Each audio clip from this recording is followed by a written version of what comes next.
തെക്കൻ ശാന്തസമുദ്രത്തിൽ ഓസ്ട്രേലിയയ്ക്കും ഹവായിക്കും ഇടയിലാണ് 8 കുഞ്ഞൻ ദ്വീപുകളുടെ കൂട്ടമായ ടുവാലു സ്ഥിതി ചെയ്യുന്നത്.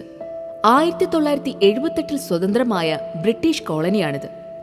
ലോകത്തിൽ ഏറ്റവും കുറച്ചുപേർ മാത്രം സന്ദർശിക്കുന്ന 5 രാജ്യങ്ങളിൽ ഒന്നാണെങ്കിലും ഇതിന് ധാരാളം സവിശേഷതകളുണ്ട്. എല്ലിസ് ദ്വീപുകൾ എന്നാണ് നേരത്തെ അറിയപ്പെട്ടിരുന്നത്. രണ്ടാം ലോക മഹായുദ്ധകാലത്ത് അമേരിക്ക നിർമ്മിച്ച ഒരു വിമാനത്താവളം മാത്രമാണ് ഈ രാജ്യത്തുള്ളത്. ഫിജി എയർവേസ് വിമാനങ്ങൾ മാത്രമാണ് ഇവിടേക്ക് സർവീസ് നടത്താറുള്ളത്. തലസ്ഥാനമായ ഫുണാഫട്ടി എന്ന ദ്വീപിലാണ് ഏറ്റവും കൂടുതൽ ആളുകൾ വസിക്കുന്നത്. മത്സ്യബന്ധനവും ടൂറിസവുമാണ് പ്രധാന വരുമാന മാർഗം.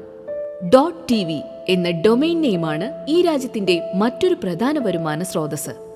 കാലാവസ്ഥാ വ്യതിയാനം കാരണം ഒരു അപൂർവമായ പ്രതിസന്ധി നേരിടുകയാണ് പസഫിക്കിലെ ദ്വീപരാഷ്ട്രമായ ടുവാലു.